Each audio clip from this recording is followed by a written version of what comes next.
Hola, buen día. Bienvenidos a todos a Salta. Estamos muy contentos que se haga en esta oportunidad en nuestra provincia. En este primer panel, como ya lo dijeron, vamos a tener 3 presentaciones muy interesantes, de gran relevancia y que nosotros, todos los que trabajamos con Museo de Arte Contemporáneo, nos sentimos interpelados por estos temas. Generalmente, siempre, cada vez que se presenta algún problema o algún interrogante. La primera presentación estará a cargo de Victoria Campos. El tema es redes sociales, documentación y parte de la obra. ¿Qué lugar ocupan los medios digitales en la producción y fomentación de las obras artísticas? Victoria es licenciada en Conservación y Restauración de Bienes Culturales por la Universidad de Museo Social Argentino UMSA. Realizó prácticas profesionales universitarias en el área de conservación y restauración del Museo de Bellas Artes, Palais de Glace, Fundación NOP, Museo Bustillos de Berazategui. Ejerce como profesional en el área de gestión de colecciones en el Museo de Arte Contemporáneo de Buenos Aires, MACBA. Su tesis de grado se basó en criterios de metodología en arte urbano de acción. Sus asesores fueron Pino Monques y Marta Rey. En la segunda presentación tendremos registro de instalaciones. ¿Qué criterios tomar cuando entran en conflicto el registro original con el de sucesivas reinstalaciones? Por Valeria Interi. Ella es técnica en restauración de obras de arte, diplomada en conservación y gestión de archivos de arte por la Escuela de Arte y Patrimonio de la Universidad de San Martín, profesora de la carrera de peritaje y evaluación de obras de la Universidad del Museo Social Argentino. Actualmente es responsable del área de registro y gestión de la colección del Museo de Arte Latinoamericano de Buenos Aires, MALBA. En la tercera presentación, Inmaterialidad y Derechos de Autor en la colección del Museo Nacional de Bellas Artes, por Carolina Josami y Ornella Costavile.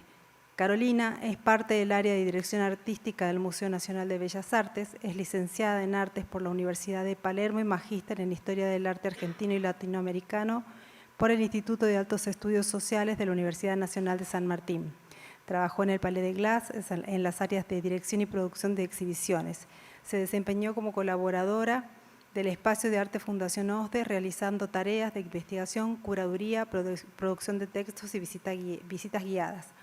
Ornella Costavile es asesora legal del Museo Nacional de Bellas Artes, es abogada por la Universidad de Buenos Aires, donde se desempeñó como investigadora en los proyectos Lectores para la Justicia y Derecho y Literatura, una articulación necesaria. Efectuó estudios en filosofía, literatura, historia del arte y artes escénicas. Trabajó en la Dirección General de Asuntos Jurídicos del Ministerio de Cultura. Los dejo con las expositoras. Bueno, hola, ¿qué tal? Buenos días. Bueno, como ya saben, soy Victoria Campos y vengo a trabajar sobre redes sociales, documentación y parte de la obra. ¿Qué lugar ocupan los medios digitales a la producción y fomentación de obras artísticas?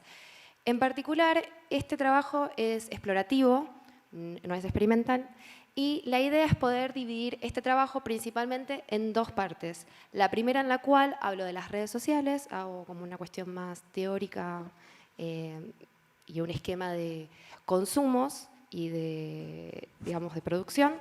Después tengo teóricos de la conservación, en los cuales hablo sobre la originalidad de la obra y qué es lo que en el arte contemporáneo consideramos original. Y la segunda parte hablo sobre un caso de estudio en particular con un artista urbano que trabaja en la calle realizando obras art specific y después también utiliza como medio de difusión las distintas redes sociales para su difusión. Finalizando con un par de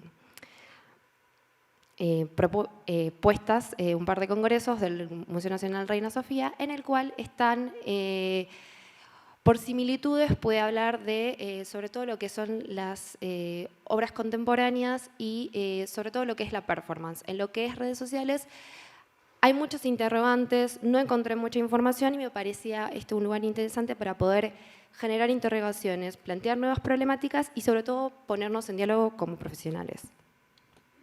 Bueno, las redes sociales. Para dar un esquema sencillo, las redes sociales son estructuras formadas en Internet por personas y organizaciones que se conectan a partir de intereses o valores comunes.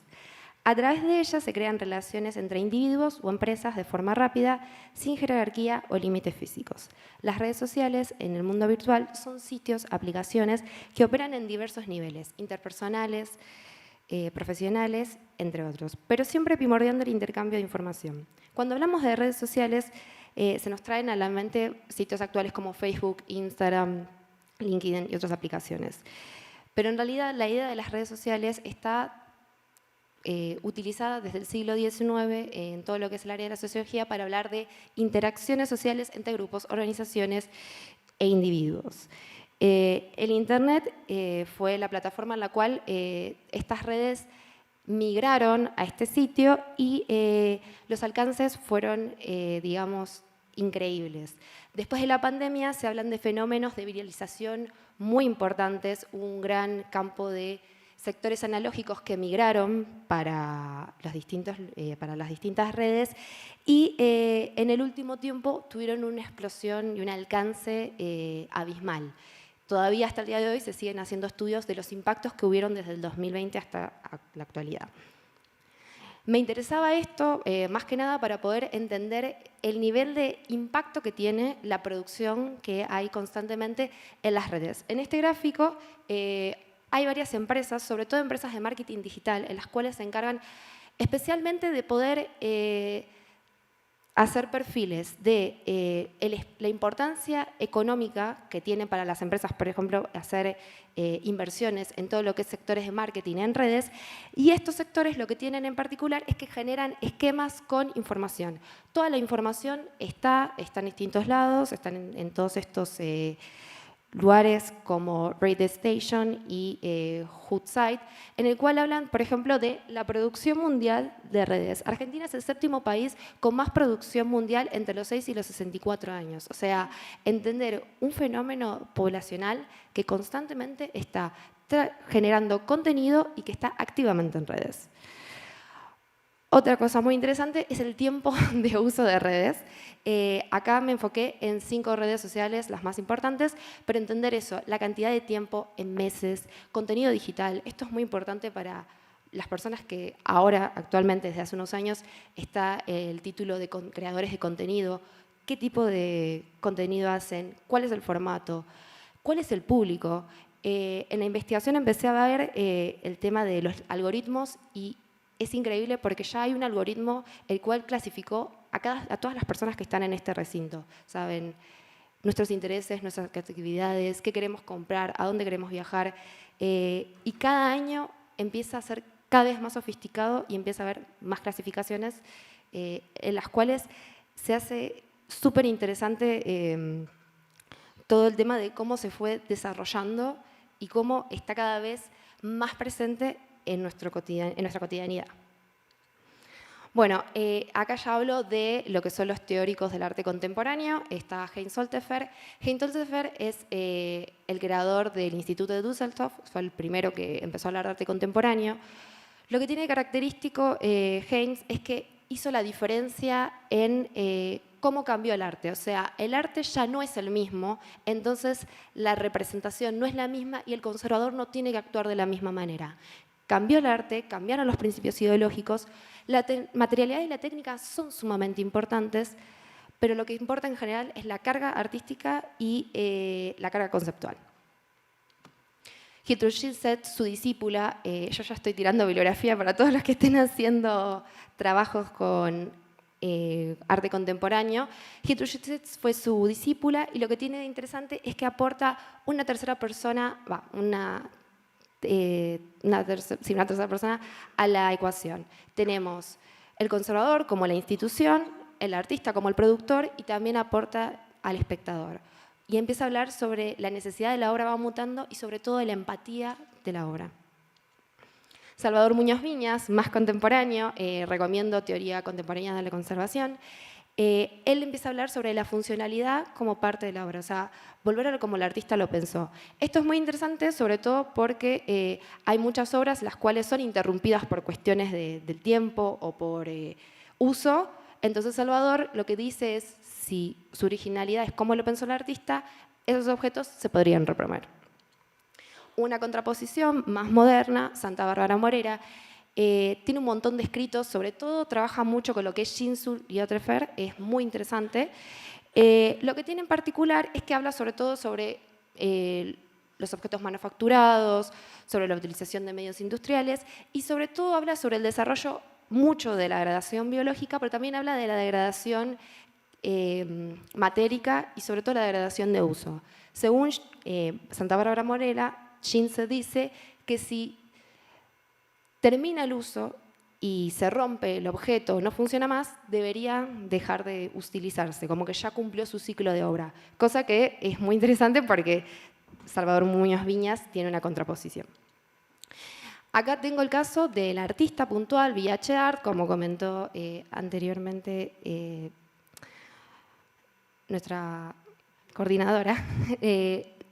Este artista tiene la característica de que tiene obra en la calle y todo lo que hace es en difusión digital. Lo que tiene interesante él es que él trabajó muchísimo y generó todo lo que son las áreas de redes de los canales de televisión. Entonces él siempre tuvo una visión mucho más innovadora de cómo empezar a trabajar desde el ámbito profesional y desde la cuestión artística. Él particularmente, VH, se caracteriza por hacer obra en la calle, sobre todo las calles de Palermo, por eso ahí puse el gráfico más o menos donde trabaja. Lo que tiene interesante su propuesta, además, es que él no solamente identificó las redes como utilización de su obra, sino también para poder penetrar en un público que sabe que usa redes, que sabe que las va a viralizar y que comparten un código en común. Bueno, acá tengo el manifiesto, que es un pedido personal del artista, pero para hacerlo más sencillo, recalco un par de frases que me parecen interesantes, que es que no creen en un arte estático, estacionario, paralizado. Me urge la necesidad de experimentación y aprendizaje constante del cambio. Me entusiasma hacer algo donde no se debe sacar las cosas del contexto, hacer público lo privado y viceversa. Es un deber autoimpuesto el de crear obras democráticas de acceso masivo. No hay nada más propio para mí que mi propia obra.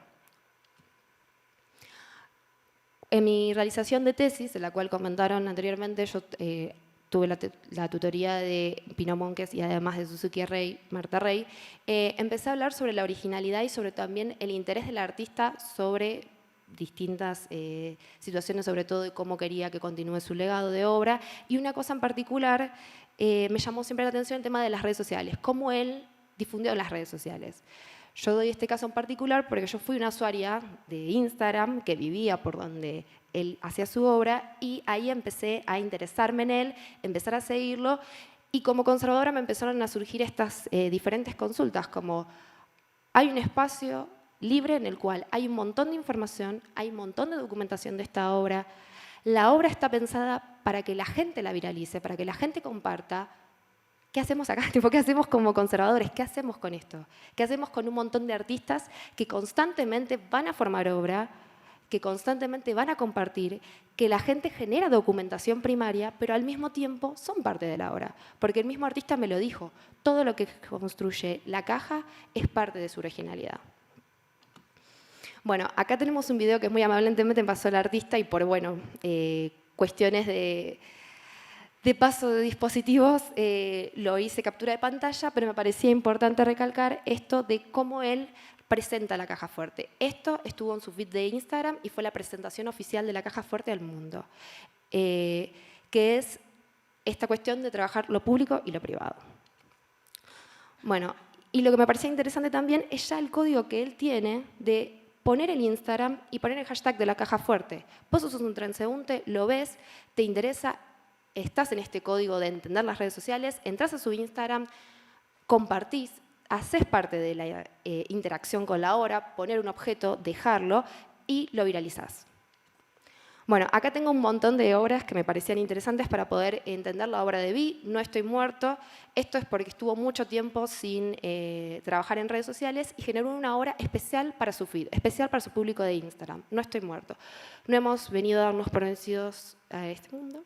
Es él interrumpiendo al peatón. A él le interesó siempre esta cuestión de trabajar con el peatón, interrumpirlo, sacarlo de su realidad y llevarlo a otro lado.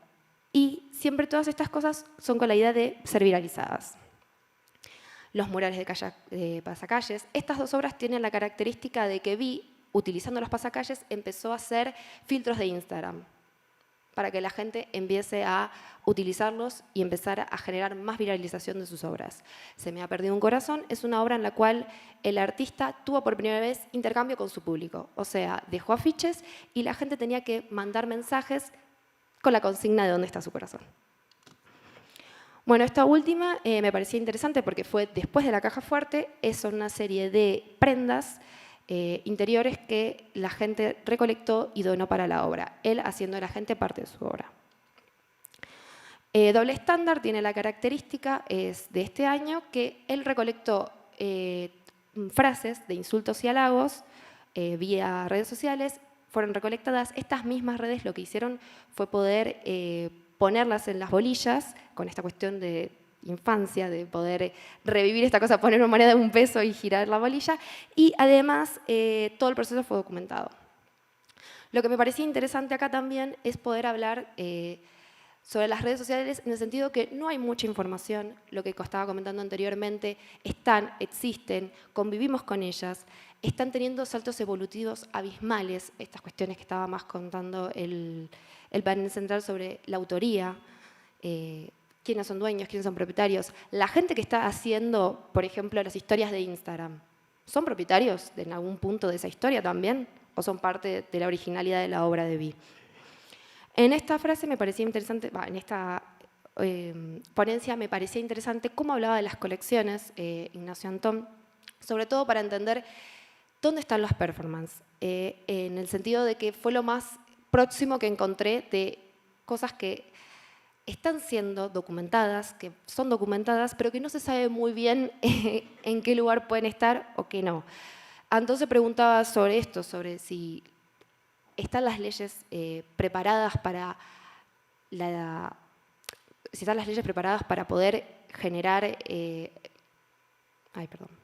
están las leyes preparadas para poder estar al alcance de las necesidades de la obra, si están las piezas además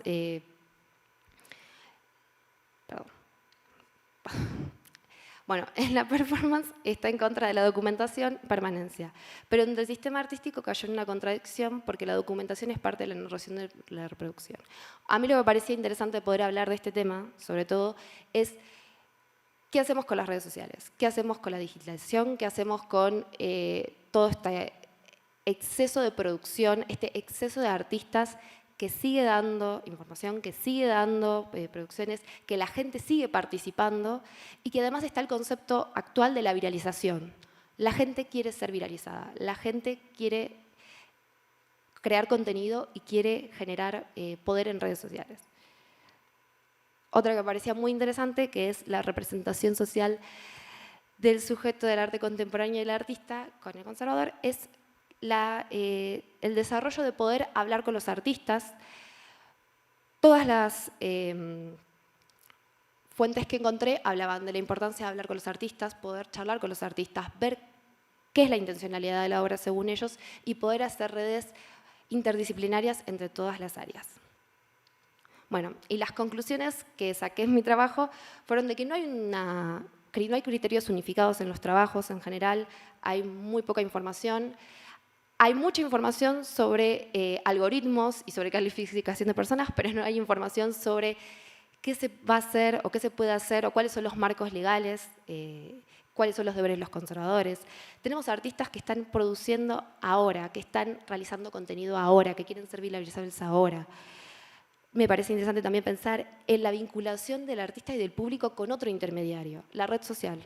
Totalmente diferente a la calle, diferente a todo lo que estábamos conociendo y sobre todo también está buenísimo esto, poder generar espacios de diálogos, nuevas consultas, empezar a ver qué queremos, hacia dónde vamos. Hay una frase que me gustó mucho que me decía Pino Monques, que el artista da, el público lo comparta y el conservador lo comprende. Bueno, acá tenemos otro nuevo factor, otro nuevo clave, un cuarto en clave para poder entender qué vamos a hacer, porque las tecnologías van avanzando un montón y ahora estamos hablando, por ejemplo, de la inteligencia artificial, pero bueno, las redes están hace un montón y van a seguir estando. bueno, acá está la bibliografía. Agradezco mucho la ponencia y perdón por los nervios.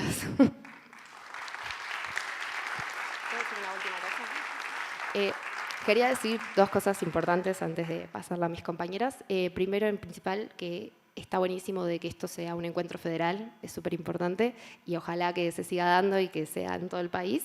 Y lo último que quería decir, que estaba diciendo las personas en la apertura, es que estos espacios realmente son muy importantes. Yo venía a las primeras reuniones del 2017, venía como estudiante, veía las preguntas, las dudas, las consultas, y yo como estudiante empecé a sensibilizarme con el tema, empecé a ser espectadora del arte de Vi y por sobre todas las cosas me animé y pude dar mi ponencia con sus cosas, pero son importantes estos espacios y hay que cuidarlos y un montón como conservadores y sobre todo como personas. Ahí está. Gracias.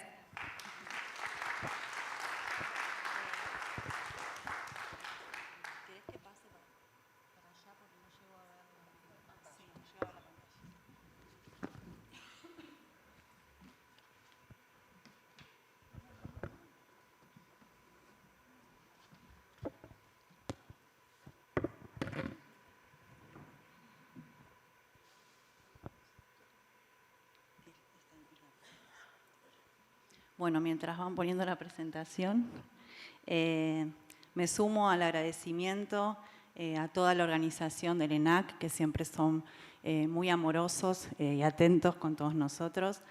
Y bueno, a todos ustedes, colegas, por la generosidad, ¿no?, en compartir experiencias y entablar, ¿no?, este diálogo que yo creo que es muy enriquecedor para todos. Sí, es eso. Bueno, lo primero es que quiero compartir con ustedes son algunas problemáticas, ¿no?, del trabajo diario, cotidiano en el museo y que están relacionadas con el tema de las instalaciones. Como verán, resumí el subtítulo de la ponencia, que era bastante complejo en sucesivas reinstalaciones, sonaba un poco impronunciable. Si quieres, voy poniendo acá, ¿no? Ahí está. Bueno, y un poco contarles que para quienes trabajamos, ¿no?, en el registro y gestión de las colecciones, siempre nos encontramos habitualmente con la complejidad que implica el trabajo con el archivo, ¿no?, y el registro de este tipo de obras que pueden ser más o menos complejas, ¿no?, depende del caso. Y lo que siempre me pregunto, ¿no?, cuando de pronto viene un curador y dice vamos a prestar o vamos a exponer una instalación, es qué es lo que compró el museo, ¿no? O sea, físicamente hay algo, ¿qué es lo que hay? Son objetos materiales, están todos los objetos materiales, hay también objetos que son inmateriales, están todos ellos registrados, existen además planos, imágenes, instrucciones del montaje, son estos lo suficiente como para poder reinstalar la obra a futuro.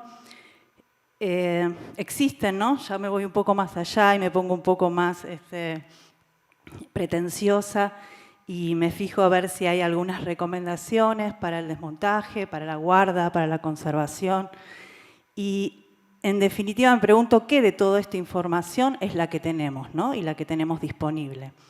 Y el tema se complejiza aún más cuando estas obras se exhiben finalmente y entonces aparecen nuevos ítems que no habían sido contemplados en el momento de la adquisición de la obra y más aún cuando se da el caso, como les voy a mostrar, en donde los artistas, les artistas participan del montaje y entonces también sugieren, ¿no?, hacer algunos cambios y dan algunas recomendaciones sobre las instalaciones. Entonces, la pregunta es siempre cómo entonces documentar estos cambios que se superponen al registro original y qué criterios, ¿no?, es posible tomar cuando entran en conflicto este registro original con el que ingresó la obra con el de sus reinstalaciones. Para transitar algunas de estas cuestiones, voy a tomar como ejemplo dos obras que pertenecen a la colección de Malva y que participaron recientemente de una exhibición que todavía está actualmente, que se llama Tercer Ojo. Una de ellas es Windows. Acá tenemos una vista como desde una de las instalaciones, ¿no? De adentro de las instalaciones, que es Windows, que es de Mariela Scafati, que está compuesta por unos afiches. Son 36 afiches que van pegados a la pared con pegatina, una alfombra y una pintura, después la vamos a ver, de techo. Y por otro lado, ahí al fondo se ve la otra obra, que es de Claudia Fontes, que se llama Montaña, que también fue una obra que fue adquirida, digamos, por el museo y había sido expuesta en una sola ocasión, ¿no? La de Scafati nunca había sido expuesta, es decir, se había comprado en el año 2016, pero nunca el museo la había exhibido. Bueno, esta es la de Mariela Scafati, son, digamos, una vista de la instalación completa y al lado está el sistema de poleas y de sogas. Como les decía, se compone por 36 afiches en papel que están pintados con una base a mano, ¿sí? A rodillo, con distintos tonos de rojo, y después la artista también manualmente escribió las frases con acrílico blanco. Una alfombra de 2 metros por 5, y si la pueden ver ahí está una especie de pintura plana, también de acrílico, sobre una tela que está empastada, y del reverso del bastidor tiene unos hangers de donde salen unas sogas que van a su vez hacia unas poleas en el techo y generan, sí, con esas sogas otro espacio en donde es posible levantar, ¿no? Subir y bajar esa pintura regulando la altura. Según lo que había en los documentos de adquisición de esta obra tiene 2 ediciones, ¿no? Una completa, que es la que adquiere Malva en el 2016, que es toda la instalación con todos estos elementos que les comenté. Y por otro lado, hay otra versión, que es la que comercializa la artista, de los afiches separados, ¿no? De hecho, hay una colección privada que tiene estos afiches de Windows, y en donde el artista, por ejemplo, habilitó, ¿no? y autorizó a que esos afiches fueran enmarcados como si fueran pinturas y se pudieran exhibir independientemente. Como a menudo sucede, son estas instancias, ¿no? de préstamos a otras instituciones o de exhibiciones en el propio museo los que nos ponen en esta situación de revisión de la obra y de la documentación. Lo primero, ¿no? que hicimos, además de, como les digo, hacerme estas preguntas iniciales, cuando se decidió exhibir esta obra, fue comprobar qué elementos estaban en el museo y además cómo estaban, ¿no? esos elementos. Todos los materiales los encontramos tal cual habían sido adquiridos en el 2016. La alfombra estaba enrollada, sin ningún tipo de alma, ¿no? ni estructura de protección. La pintura estaba colgada en una parrilla, como si fuese otro tipo de pintura, como las que están en la reserva. Y sí había una caja que tenía, por suerte, las sogas y las poleas. Y los 36 afiches estaban todos juntos y enrollados. Y en este sentido voy a aclarar 2 cuestiones respecto a los afiches. Una tiene que ver con la técnica original de realización, y otra, que vamos a ver después, tiene que ver con el montaje, cómo se montan esos afiches en la instalación. En cuanto a la técnica original, como les comenté, estos afiches están realizados a mano. El papel base está pintado a rodillo con distintos tonos de rojo, y las frases también, ¿no? están realizadas a mano con acrílico blanco. Lo que se evidenció cuando se encontraron los afiches en la reserva es que estos afiches habían sido realizados, eran originales y habían sido realizados al momento de la adquisición de la obra. Que como no comenté, pero fue, digamos, se adquirió en un stand de Arteba en el 2016. Lo interesante es que en esa versión donde se había adquirido la obra, en Arteba en el 2016, la instalación no estaba completa, ¿sí? Solamente estaba exhibido estas dos paredes en ángulo con los afiches pegados en pegatina. Además está decir que al estar pegados en pegatina no hay forma de recuperarlos, ¿no?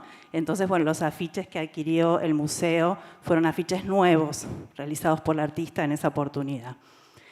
Y sí se tenía un registro, que es esta vista de instalación de la Galería Abate en el 2011, en donde sí había un registro muy similar al que después se exhibió en Malva, pero en este caso sí el espacio de la galería tenía una puerta, con lo cual los afiches estaban montados en distintas paredes, pero sí estaba la alfombra y estaba también la pintura de techo, aun cuando el sistema de colgado y agarre no está ubicado, como vamos a ver ahora, en la versión 2022 de Malva, sino que estaba ubicado detrás. O sea que era necesario acceder a la instalación y detrás estaba este sistema para subir y bajar con las poleas la pintura. Bueno, en cuanto al montaje de los afiches en la pared, el relevamiento de la información en el archivo lo que puso en evidencia es que sí había una mención al esquema general que se tenían que montar. Y lo único que decía era que debían ser 3 afiches colocados en alto y 12 a lo largo. Había unas muy pocas líneas del instructivo que hacían referencia a este montaje, ¿no? Y cito textual lo que decía. Afiches, 2 puntos. Los papeles se pegatinan, se encolan en la pared con wepel o pegamento de empapelado. Si la pared es más alta que 3,27 metros, es decir, que estos 3 afiches a lo alto,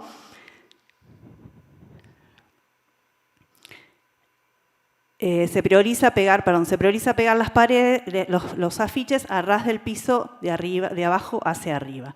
Y no había más información. Entonces, si la obra debía conservar la adhesión de los papeles a la pared con el proceso de pegatina, porque esto era parte del concepto de la obra, y se adherían los afiches que nosotros teníamos guardados en la reserva, se perdían los originales. Entonces verificamos si existía alguna otra indicación, ¿no?, que contemplara esta problemática que era inherente a la obra, y encontramos la respuesta en el contrato de compra, en donde se había especificado 2 alternativas. Una de ellas mencionaba que se debían tomar foto a cada uno de estos afiches para poder reproducirlos luego en algún sistema de reproducción, como puede ser el offset, y que esto permitiera, ¿no?, a futuro solucionar esta problemática, ¿no?, de tener que sean pegados a la pared cada vez que se van a exponer. Y la segunda posibilidad consistía en que si se querían mostrar los afiches originados pintados a mano, se debía acordar con la artista para realizar una nueva serie, asumiendo, por supuesto, el museo los costos de la realización. En definitiva, la situación que teníamos era la siguiente.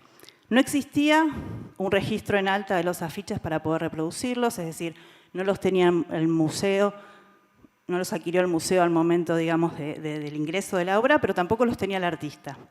El artista no tenía imágenes en alta de los afiches. Y el estado de esos afiches, que como les dije que estaban enrollados, ¿no?, y guardados así hace muchos años, dificultaba la toma de las imágenes porque principalmente lo que poseía eran pliegues y arrugas, y esto fue señalado en las conversaciones como en el artista como no apto. Es decir, ella no quería que los afiches presentaran una impresión de arrugas o pliegues. Bueno, el criterio básicamente adoptado fue que el artista Mariela Scafati volviera a realizar entonces los 36 afiches pintados a mano, una situación que fue óptima para el registro porque lo que nos permitió es registrar la selección de los colores que habían sido empleados por la artista, para las bases sobre todo, y además nos permitió llevar a cabo un registro exhaustivo de los procedimientos de montaje, que estaba ausente, ¿no?, en el registro original de la obra. Una vez montados estos afiches en la sala, ahí sí se tomó el registro en alta de cada uno de los afiches con el objeto de disponer de estas imágenes para futuras reinstalaciones de la obra, ya sea en el museo, pero que también tuviéramos la posibilidad de poder prestar esta obra a otras instituciones en el día de mañana.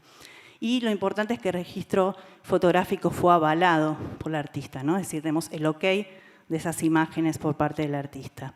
Y por otra parte, nos permitió resguardar así los afiches originales con el objeto de garantizarles una mejor guarda y conservación. Bueno, las características de la sala de exhibición y la ubicación, ¿no?, en el espacio destinado para la instalación de la obra requirió de muchos encuentros y de muchos diálogos con el artista a los fines de consensuar las modificaciones que requería, ¿no?, la obra para esta nueva apuesta. Por lo que se definió dentro del planteo museográfico la cantidad de afiches que irían en cada una de las paredes, que como verán en este caso, bueno, son 3. Hay una variación respecto a los registros que se tenían anteriormente. Y también, pero conservando siempre esta indicación que sí estaba clara de entrada de los 3 afiches en altura. Y también pudimos definir, como está ahí abajo, cuáles iban a ser los puntos de intersección entre cada uno del afiche y cuál era la distancia, así cuántos se podían superponer unos con los otros. Bueno, estas son algunas actividades, las voy a pasar rápido para que no se me vaya el tiempo en esto, pero bueno, son algunas actividades que se desarrollaron de programas públicos en relación con esta obra. Esta consistió en una pegatina de algunos afiches, son 3 frases que se eligieron, se hicieron los afiches con la técnica original, de base, digamos, pintada de los afiches en rojo, pero fue serigrafiado, ¿no?, el texto en vez de pintado a mano, y se hizo por San Telmo, por Belgrano y por las inmediaciones del museo. Y otra de las, bueno, interesante es que todas estas acciones también se involucraron, por supuesto, dentro de lo que es la documentación de archivo de activación de la obra. Y otras actividades muy interesantes de programas públicos, en donde se invitó al artista también a conversar con el público, y fueron interesantes desde el área de registro, porque lo que nos permitió en ese caso fue registrar cuál iba a ser el modo de participación del público, ¿no? Qué se podía hacer y qué no, qué actividades se podían llevar a cabo y cómo debían llevarse a cabo. Y nuevamente cito las pocas líneas de las instrucciones con las que ingresó la obra, ¿no? Y lo único que decía al respecto era: alfombra, 2 puntos. Es una alfombra para que las personas se acuesten o caminen. No agregarle carteles ni cinta marcando el piso de prohibido pasar o pisar. Listo, no más indicaciones.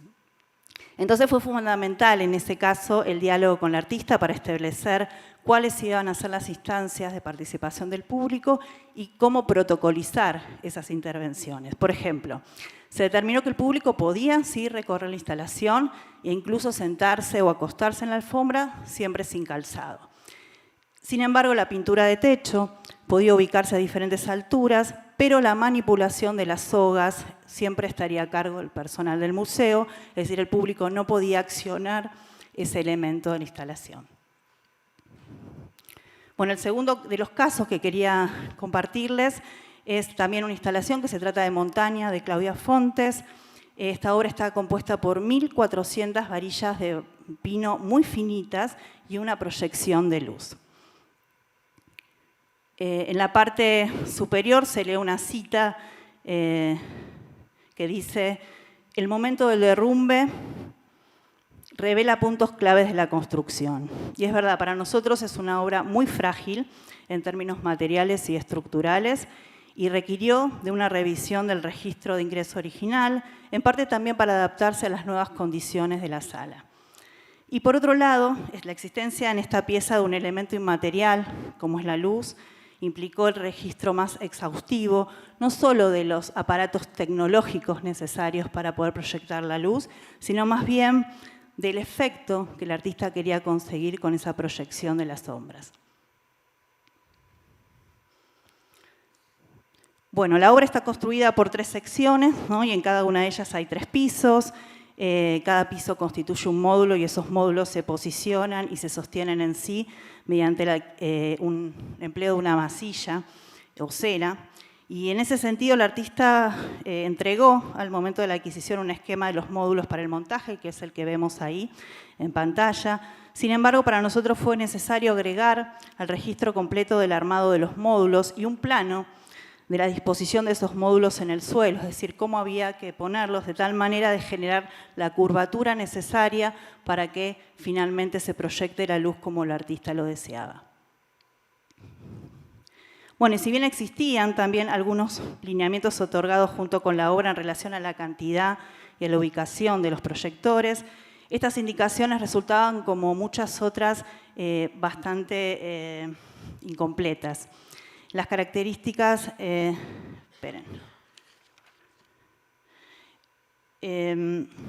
Las indicaciones eran, y vuelvo a citar, los proyectores son 2 y van instalados a nivel del piso de tal manera que la luz pique desde abajo hacia arriba contra la construcción y que los haces de luz se superpongan en el medio. No más información.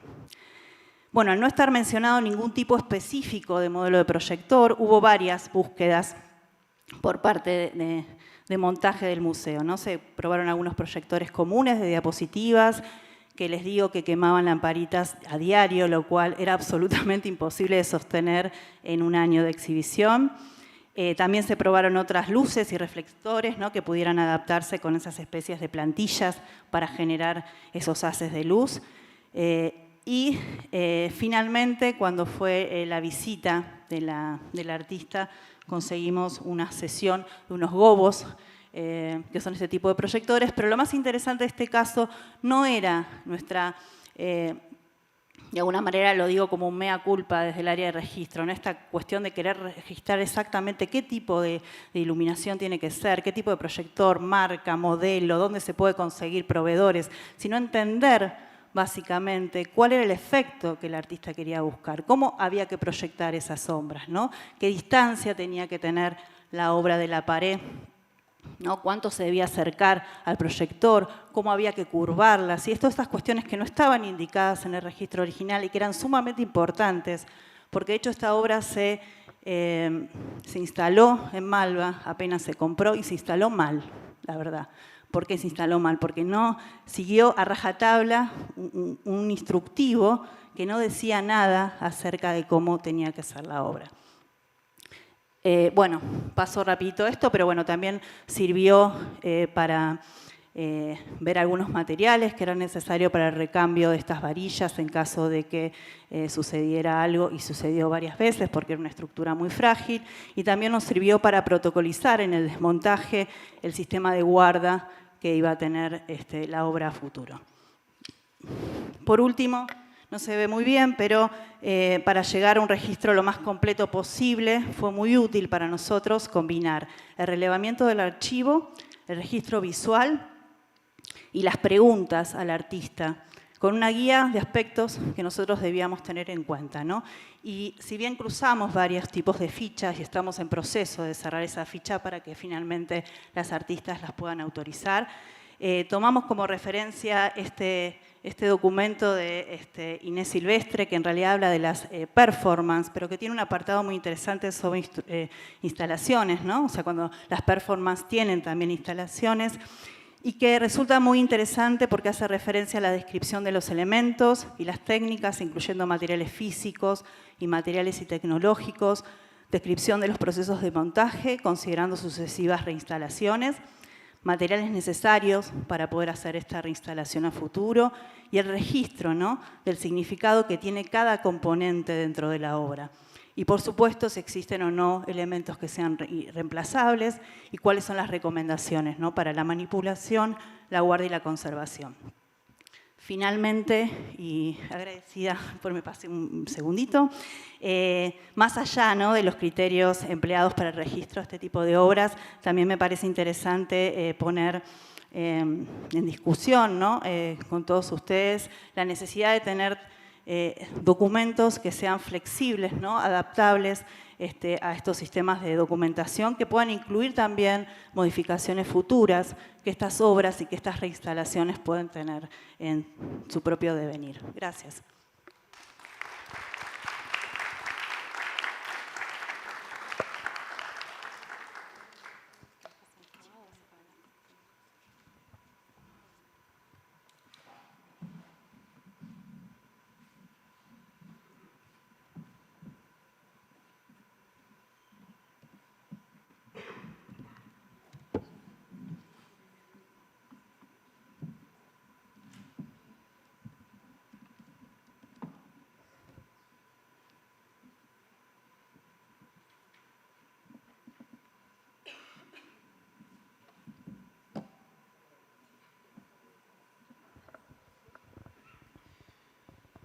Bueno, buenos días. Me sumo al agradecimiento a la organización y a la iniciativa, también en nombre de mi compañera Ornella y de Gabriela Nazo, del área de investigación del Museo Nacional de Bellas Artes, que también es autora de esta presentación. Bueno, en este trabajo que comenzamos a elaborar sobre inmaterialidad y derechos de autor es a partir de un enfoque interdisciplinario que reúne perspectivas de derecho y de la historia del arte.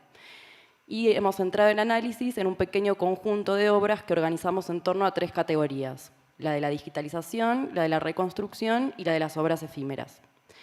La colección del Museo Nacional de Bellas Artes, conformada en sus inicios por alrededor de 160 piezas, pinturas, esculturas, grabados y dibujos, se fue acrecentando hasta llegar a contar hoy en día con más de 13.000 obras en su acervo. Hasta comienzos de la década del 2000, el patrimonio del museo no contaba con ninguna obra de carácter digital o sin soporte material. La desmaterialización, en el marco del arte contemporáneo, implica el pasaje del interés central por el objeto obra de arte a las potenciales situaciones generadas por ese objeto. Con el advenimiento de la digitalidad y el fin de la primacía de lo objetual y de la concepción de obra de arte única y permanente, se abre un amplio rango de posibilidades, ya sea la incorporación al patrimonio de documentos que permitan la reconstrucción de piezas destruidas, de bocetos o instrucciones para la realización de obras en lugar de la obra producida de antemano, o bien la digitalización como acción preventiva a posteriori, con el fin de salvaguardar aquellos bienes susceptibles a desaparecer debido a la obsolescencia de sus soportes digitales.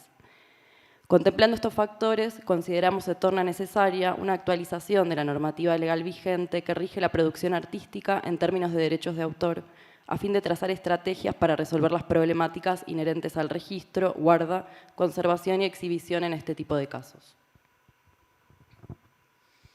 Bueno, como vimos, el arte contemporáneo no implica únicamente la producción de objetos tangibles, sino que coexisten obras en soportes físicos con otras efímeras, inmateriales o relacionadas acciones.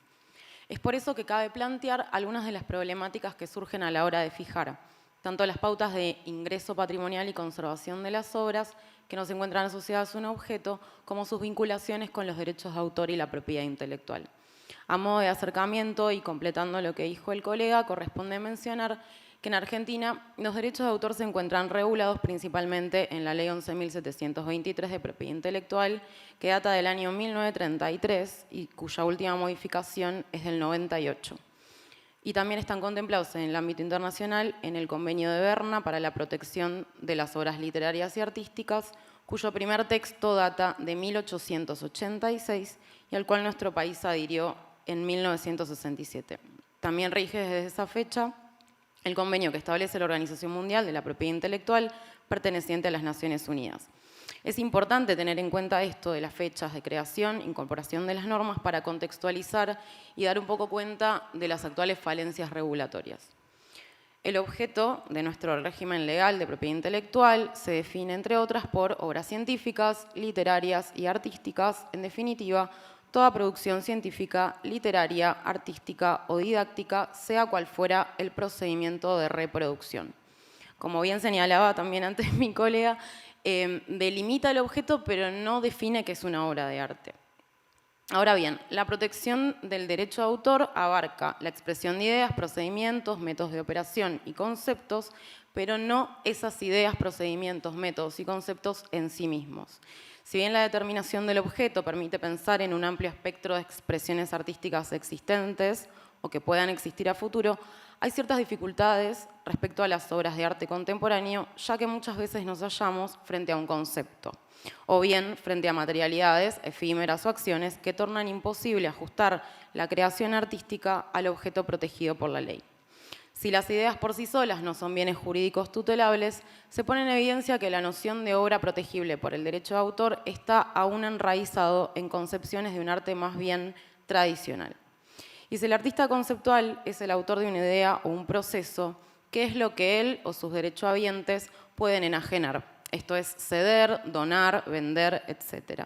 O cómo hace el artista para proteger su obra y a la vez hacer usufructo de su producción si la obra, como la define la ley, no se ajusta a la diversidad de prácticas que abarca el arte contemporáneo. Sumado a sus interrogantes, y para comprender los casos que se plantean a continuación, cabe mencionar el marco legal que atañe al ingreso de obras al patrimonio del Ministerio de Cultura, al cual pertenece el Museo de Bellas Artes. La Resolución 4 de 2002 establece el reglamento para el ingreso de bienes muebles culturales con el fin de promover el crecimiento de las colecciones de una forma segura que preserve el patrimonio. Implementa un protocolo que regula el ingreso de bienes culturales. Para dar inicio al trámite de adquisición de una obra, se debe hacer constar la descripción del objeto, sus antecedentes y su estado de conservación. En el caso de donaciones y legados, se solicita además una carta del donante, un testimonio del legado según corresponda, la cesión de los derechos de reproducción y la documentación que acredite la legítima posesión. Cabe plantear una primera reflexión. El concepto de obra de arte es, a los fines del reglamento, identificado con los términos de bien mueble, objeto o pieza, de manera indistinta. Y habitualmente, los documentos legales que permiten demostrar la legítima posesión de una cosa refieren a bienes de existencia física, ya que en la práctica es difícil que un heredero pueda hacer, por ejemplo, una sucesión de un bien inmaterial. Bien, y en este sentido, el primer caso a analizar, vinculado a la obsolescencia, es el de la obra Límites del artista María Orensanz, que es una obra de 1979. En ese momento, el artista decidió plasmar varias de sus investigaciones plásticas en un video. Y para su producción contó con el apoyo del CAIC, del Centro de Arte y Comunicación, una institución que había surgido en el ámbito porteño con el objetivo de fomentar intercambios entre artistas, intelectuales y científicos, a fin de explorar las posibilidades creativas que ofrecían las nuevas tecnologías. Si bien desde los años 60 artistas internacionales estaban experimentando con cámaras de video caseras, el acceso a esos equipos en Argentina todavía era escaso. Hasta ese momento, Orensanz no había trabajado con la imagen en movimiento. Sin embargo, el ofrecimiento de apoyo técnico por parte de esa institución para su realización le abrió un camino más de experimentación para elaborar su planteo conceptual. La obra Límites se incorporó a la colección del museo en el 2019 en el marco del Premio Nacional a la Trayectoria Artística. Y la copia donada no es única, sino que es la número 1 de 5. De esta forma, aunque no existe una limitación técnica a la posibilidad de crear copias digitales a partir de una primera versión, el artista decide restringirlas siguiendo las pautas de seriación o de tirada que se aplican a las otras artes múltiples, como por ejemplo el grabado o la fotografía. La preservación de la obsolescencia de su formato original, que era videocassette, ha requerido su pasaje a CD, que es la manera en que ingresó al patrimonio del museo. Con obsolescencia tecnológica nos referimos al fin de la vida útil o la caída en desuso de determinados materiales, equipos o dispositivos en función de sustituirlos por otros análogos, pero entendidos como superadores en términos de rendimiento, capacidad de almacenamiento u otras variables. Si bien esto está vinculado a su deterioro físico, no está limitado a él.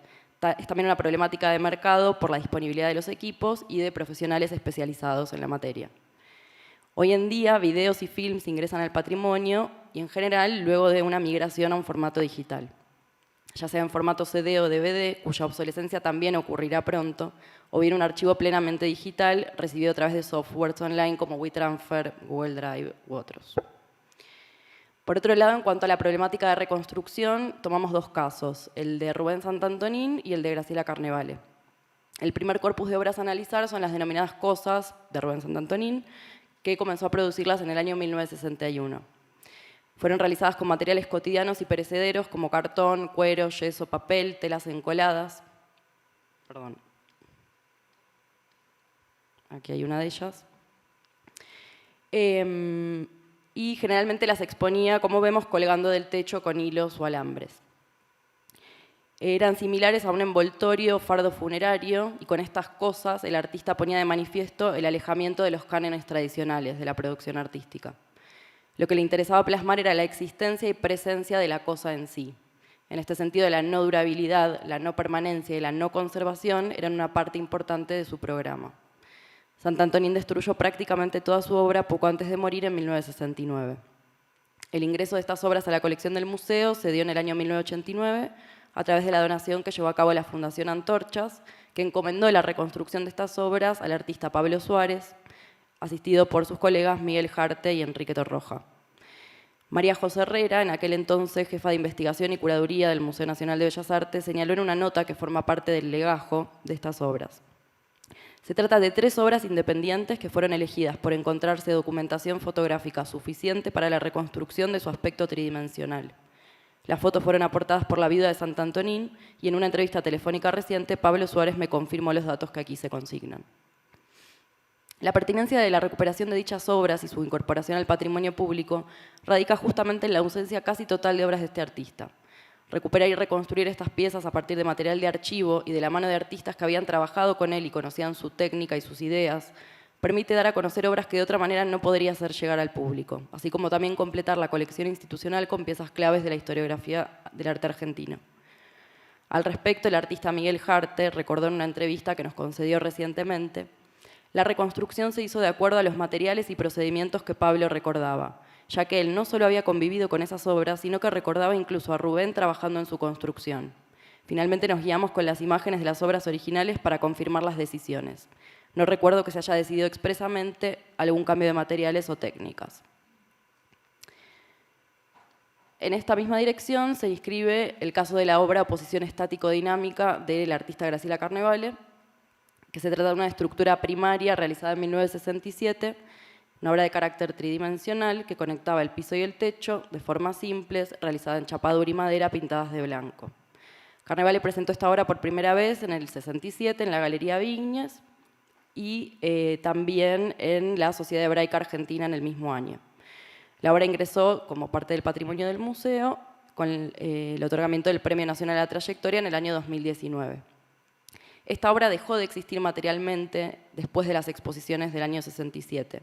El artista conservó durante un tiempo las partes que conformaban la obra, en ocasiones dándole otros usos.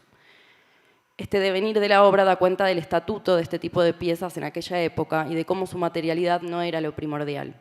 Con la donación de la obra a la colección del museo, el artista adjuntó el boceto con las indicaciones y medidas precisas para su realización, su conservación en el patrimonio público. Y por último, en cuanto al análisis de caso de obra efímera, nos remitimos a un ejemplo de producción actual, que es la obra Material descartable del artista rosarina Ana Gallardo. Se trata de una instalación que consta entre 40 y 50 kilos de perejil colocados en ramilletes atados con hilo verde o negro grueso y colocados sobre clavos, formando 15 columnas a partir de una grilla en una pared blanca y plana que en su totalidad ocupa alrededor de 250 por 300 centímetros. Se trata de una obra cuyo elemento principal es la materia orgánica que se va descomponiendo durante el tiempo de la exhibición. La degradación del material es parte del fundamento conceptual de la obra. Esta obra ingresó a partir del otorgamiento al artista también del Premio Nacional a la Trayectoria en el año 2022. La primera edición de esta obra fue realizada en el año 2000 y los documentos de la donación por parte del artista al museo indican que la copia donada es la número 1 de 3. La obra es caracterizada por la artista como una instalación efímera, para la cual adjunta un protocolo de montaje, que aquí podemos ver una de sus partes, en formato PDF, y una vez finalizado el tiempo de exposición, ninguno de los elementos que componen la obra son conservados. Bueno, a fin de reflexionar sobre las problemáticas que se generan en torno a los derechos de autor y al procedimiento de ingreso patrimonial en estos casos, tomemos en primer término el del artista Oren Sanz. Así como ya fue expresado, las obras de videoarte no se plasman en un objeto, sino que requiere un soporte externo a sí misma que le permita ser exhibida. Debemos considerar que el videoarte es por definición incorpóreo y su forma de ingreso, protección y conservación presenta ciertos desafíos. Más aún si el artista no indicó la forma de conservación y para el caso de migración, frente a la posible obsolescencia del soporte. Incluso cabe preguntar qué sucede cuando el soporte de la obra ya se encuentra deteriorado o pronto a ser obsoleto y debe ser cambiado como ocurre en los casos observados. La obra tiene que dejar su formato original y pasar a existir en otro soporte. Y la única manera de garantizar la migración sin que eso sea entendido como copia es que el artista o sus derechohabientes, es decir, sus herederos, firmen una autorización. Aunque en verdad se trate de la misma obra y solo se busque su perdurabilidad mejorando su forma de conservación y guarda. El traspaso de una obra original de un soporte a otro parece no tener mucho que ver con la obra en sí y tampoco con su restauración. En definitiva, no constituye una alteración al original, ya que su materialidad no la define. Sin embargo, es notoria la complejidad técnica y jurídica que envuelven estos supuestos, ya que muchas veces podría llegar a interpretarse que se trata de la creación de una copia simple o de una copia de exhibición o incluso una réplica. Esas son algunas de las implicancias de no poder determinar qué constituye la obra dentro del universo de las obras inmateriales. Y la obsolescencia de los soportes lo torna aún más complejo, ya que no deriva en la restauración de una pieza o de un objeto, sino directamente en el reemplazo del soporte, sin que la obra sufra modificación en sí misma. El problema radica en el hecho de pensar desde el derecho que la destrucción del soporte de una obra equivale a la destrucción de la obra misma. Y eso tiene que ver con la concepción materialista del arte que aún perdura en este ámbito. Por otra parte, si decimos que la obra de videoarte no puede ser calificada como obra material, la adquisición del soporte que la contiene no permite exponerla sin más, sino que hará falta la autorización expresa del autor o titular, tanto para su exhibición como para su reproducción. De ahí la importancia de disponer de un documento en el que, además de adquirir el soporte que contiene la obra, se adquiera el derecho de exposición. Conceptualmente, propiedad y derecho de exhibición se escinden, mientras que los conceptos de exposición y reproducción parecen confundirse. De ahí la importancia de tener en claro qué implica cada acción para poder contar con las autorizaciones que correspondan. Pero más allá de las dificultades que encontramos a la hora de aplicar la ley de propiedad intelectual, el reglamento de ingreso de bienes culturales evidencia en nuestras tareas otras cuestiones. Continuando con el ejemplo del ingreso patrimonial de las obras de Oren Sanz, vemos en el expediente administrativo algunas particularidades que derivan de la objetivación del concepto bien cultural. En el campo descripción del objeto, por ejemplo, nos encontramos con una fotografía de la pantalla de un televisor que reproduce el video. Pero la imagen de inventario, es decir, la que se coloca cuando se va a inventariar, es la fotografía del soporte, esto es del CD, en el formato que entregó el artista y sobre el cual se debe colocar la etiqueta identificatoria. Si bien esas cuestiones no han suscitado inconvenientes sustanciales en el trámite, se pone nuevamente en evidencia que actualmente no se cuenta con un protocolo específico de ingreso de este tipo de obras inmateriales.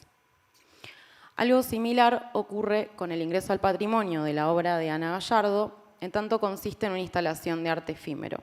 Ya en la descripción del objeto, vemos que el estado de conservación indica que es una pieza efímera y que se presenta un protocolo de montaje. Si bien en términos artísticos tampoco es problemático referirse a la obra como pieza, hemos visto que para el derecho ello implica una materialidad de una existencia física. En una obra de estas características, el instructivo del artista se vuelve el soporte y, en términos generales, el bien conservable. El recurso de especificar y certificar un documento que contiene instrucciones es lo único que garantiza la existencia y titularidad de este tipo de obras, siendo que el museo no se vuelve propietario de 50 kilos de perejil, por ejemplo, sino del concepto y de la posibilidad de plasmarlo en el marco de su exhibición. Nos seguimos encontrando con el límite de la definición del objeto de la ley. Y en este punto es interesante señalar que dijo el comité en el acta de ingreso, ya que la obra en un principio fue aceptada con reservas atento a la tipología de la obra. Se solicitó al artista que manifieste que lo que dona es el concepto y que autoriza al museo a reconstruir y exhibir la obra de acuerdo a las instrucciones de montaje. Más allá de que la ley de propiedad intelectual no protege propiamente conceptos, vemos cómo en la práctica ya se implementa de hecho la utilización de ese término. Por otro lado, en este caso nos encontramos nuevamente frente a la distinción entre tener la propiedad de una obra y la posibilidad de exhibirla, así como frente al problema de la definición de reconstrucción de una obra de arte.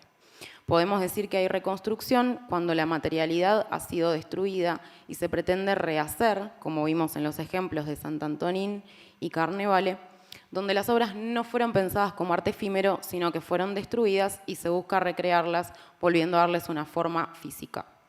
Por eso es que la nueva carta de donación que elaboró Ana Gallardo autoriza al museo a su realización, reinstalación y exhibición sin restricciones conforme al protocolo de montaje. Y no se menciona en este caso el término de reconstrucción. En relación a lo analizado, cabría preguntarnos si un derecho que se concentra más bien en la forma puede proteger un arte desmaterializado. Y en este punto sería fructífero efectuar una operación de superación formal revisando la noción tradicional de obra de arte y entendiendo que está constituida por una estructura autónoma orientada más bien a la intención antes que a su plasmación. Pero ¿cómo se ingresa a un patrimonio museológico una intención? Claros van a ser los ejemplos de los instructivos brindados por los artistas. En este contexto se entiende que tendría que ser la intención y no el objeto lo que determine si es aplicable o no la definición de obra de arte. Y el problema que encontramos en la normativa vigente es que la obra se identifica mayormente con una materialidad. Los escenarios planteados a lo largo de la exposición ponen de manifiesto la necesidad de efectuar actualizaciones legislativas y administrativas que permitan ampliar el universo conceptual de la obra de arte, permitiendo una mayor protección de los derechos intelectuales de las diversas expresiones del arte contemporáneo, así como la implementación de un protocolo de ingreso patrimonial. Bueno, aprovecho para agradecer a todos por escucharnos y por invitarnos a la ponencia. Gracias.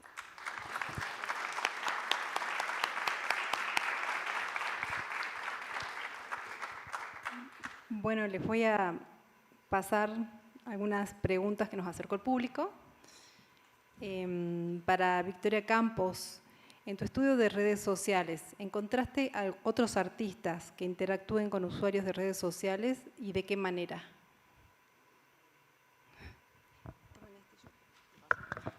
Hola.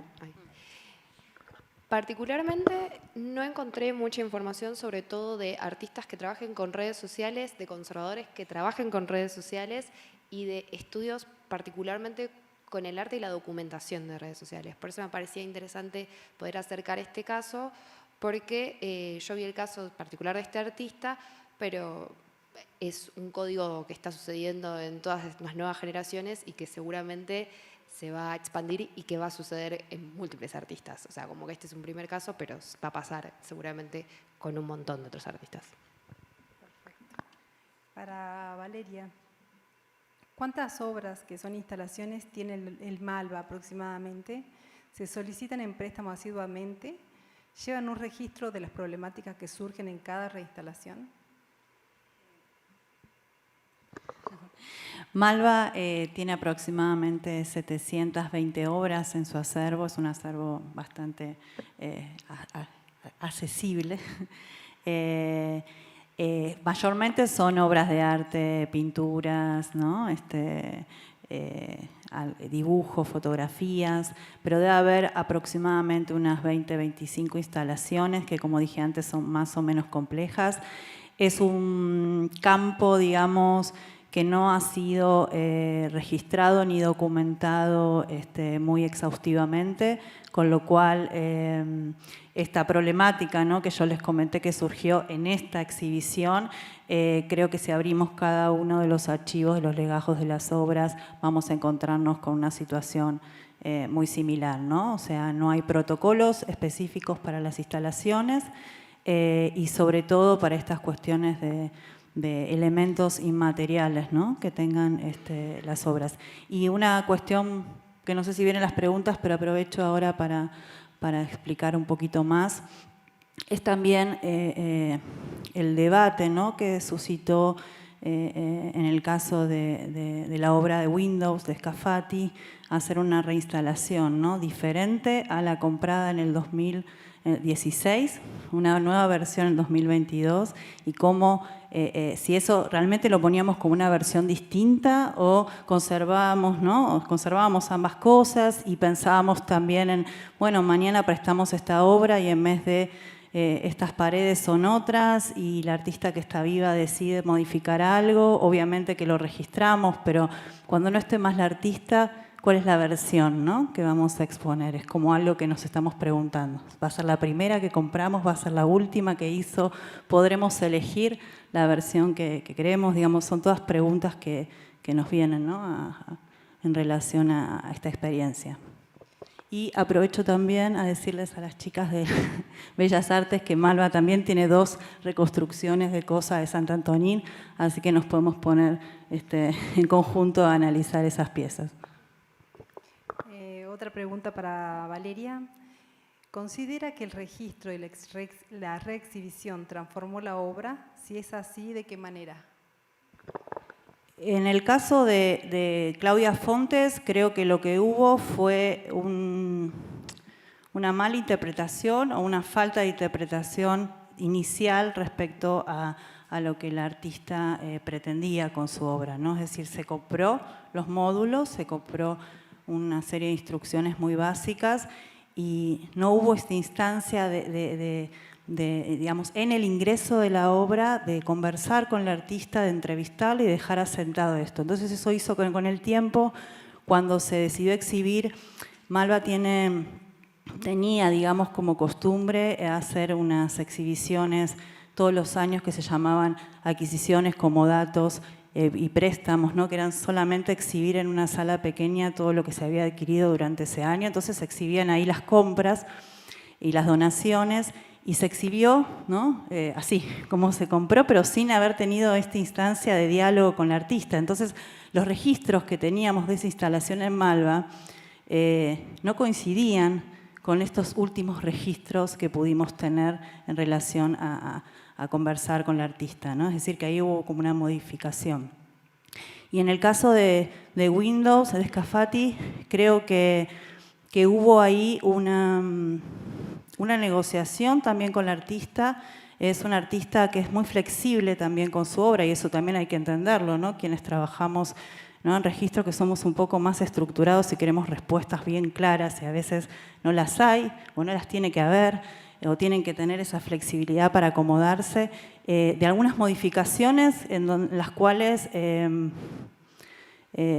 museo también tuvo que poner sus condiciones, ¿no? Esas condiciones que yo les decía, cómo usarlas, ¿no? O sea, el artista puede querer venir y decir que la obra se incendie, o sea, que la obra se camine, o sea, como que hubo que negociar, ¿no? También me parece que esas instancias también hay que tenerlas presentes, ¿no? La palabra del artista para nosotros es importante, por eso las convocamos a ambas y tuvimos la suerte, además, de que estuviesen vivas y que pudieran venir y que pudiéramos conversar sobre estos temas y estuvieran abiertas a conversar sobre esto. Pero también el museo es propietario, ¿no?, de las obras, en un punto. O sea, es propietario de la obra material, pero no lo es, ¿no?, esto que hablamos antes de la obra. Entonces, este diálogo me parece que es muy importante, ¿no? O sea, nosotros tenemos un patrimonio que tenemos que cuidar, porque es así, pero también tenemos una obra cuyos derechos no son del todo nuestros, ¿no? Entonces también tenemos que estar abiertos a dialogar. Para Carolina y Ornella, en el caso que las obras son videos digitales, sean solicitadas en préstamos por otras instituciones, ¿se pueden o se suelen enviar vía WeTransfer? ¿Qué hace la institución con ese archivo recibido una vez finalizada la exhibición? Bueno, qué buena pregunta. Y tiene que ver con lo que hablábamos de que muchas veces se puede interpretar como una copia, pero bueno, quizás puede ser una copia de exhibición. Intentamos siempre que el préstamo sea el original, pero con autorización de los artistas o de los herederos o titulares. Se puede mandar, digamos, por WeTransfer y no habría ningún problema, pero siempre contando con la autorización. Esto es importante aclararlo porque si no se puede interpretación de copia o de réplica. Bueno, gracias. Para Valeria, ¿cómo es el proceso de adquisición de obras en el museo? ¿Tienen protocolos o normas que estipulen qué datos o documentación recabar? Sí, hay dos instancias, como les comenté antes, que son la compra directa, adquisición por compra y por donación, es la otra figura. No hay quedan algunas figuras de comodato dando vueltas, pero no se están, digamos, empleando hace bastante tiempo. Sí, hay un reglamento, hay un protocolo. Nosotros trabajamos con un comité artístico, que es un grupo de curadores nacionales e internacionales, digamos, que son los que de alguna manera seleccionan y guían las compras que va a realizar el museo y son también los que aprueban o no el ingreso de determinadas donaciones. Y un comité de adquisiciones, que es, bueno, quienes finalmente votan, ¿no?, porque son los que aportan su dinero para esas adquisiciones. En el caso tanto de las donaciones como de las adquisiciones por compra hay un reglamento. Logramos hacer un reglamento y uno de los ítems que conseguimos, digamos, colocar, y lo digo así porque todos los que trabajamos en estas instituciones sabemos que muchas veces se compra lo que se quiere comprar y nadie consulta nada, ¿no? No se consulta si hay espacio disponible en la reserva para guardar esas obras, si la materialidad de esas obras, no se le consulta a los conservadores cuál es la materialidad de esas obras y a futuro cómo puede esto perjudicar tanto a las obras que se adquieren como al resto de las obras que están en la reserva. Es decir, hay un montón de cuestiones relacionadas con montaje, conservación, documentación y demás que conseguimos, digamos, que estén dentro de unos lineamientos. Es decir, que estos comités nosotros podamos, digamos, las distintas áreas de montaje, de documentación y de conservación puedan emitir su apreciación, ¿no?, sobre esas obras en particular que van a ingresar y que sean consideradas. Creo que es un paso importante, o sea, que por lo menos podamos, digamos, se nos consulte y podamos dar nuestra opinión. De todas maneras, las decisiones a veces curatoriales y de compras van por otro sector, ¿no? No sé si logré, digamos, responder, pero sí hay un reglamento de adquisiciones, sí obviamente están establecidos cuáles son los documentos con los cuales las obras tienen que ingresar en uno u otro caso y cuáles son los datos más importantes que se tienen que tener en cuenta, pero en el caso específico de instalaciones uno solicita instrucciones. Y bueno, las instrucciones pueden ser estas, como yo les comenté antes, 3 oraciones, ¿no? O sea, está, digamos, en el área de registro y documentación, ser un poco más exhaustivos y por ahí tener algún tipo de protocolo para el ingreso mucho más específico que tenga que ser completado al momento de adquisición. Para Victoria, al momento de documentar las redes sociales, ¿qué categorías utilizaste para dar cuenta de los diversos casos? Pero en realidad hablaste de un solo caso, no sé si te sirve. Si querés repetirme la pregunta. Ajá, ¿cómo? Si querés repetirme la pregunta. Que al momento de documentar las redes sociales, ¿qué categorías utilizaste para dar cuenta de los diversos casos? Bueno, lo que son particularmente las redes sociales serían una fuente primaria de documentación. Así que cuenta como fuente primaria. O sea, porque son videos y escritos y fotos de la obra en primera instancia. Así que eso es documentación primaria. No son testigos, no son charlas. Si hubiera sido una nota, si hubiera sido una entrevista a una persona que participó de la obra, eso sería una fuente secundaria. Y también para Victoria, ¿los artistas con los que trabajaste señalan algún tipo de restricciones para la viralización de sus obras? En ese caso particularmente, VH-Art, para nada. Sí, lo que él siempre pide es que obviamente toda la información de las obras estén, que se respete esta cuestión, por ejemplo, cuando yo hago presentaciones o hablo de su obra, que esté su manifiesto, porque él cree que parte importante de su obra es esta cuestión de la democracia, a nivel tanto de la calle como a nivel compartirlo en redes sociales, y se puede utilizar su información. Obviamente yo siempre voy a recomendar a la gente que se quiera instruir en el tema de empezar a ver redes sociales y digitalización, siempre consultar a los altruistas. Ellos son los que nos tienen que dar el ok para todo. Bueno, muchísimas gracias a las expositoras.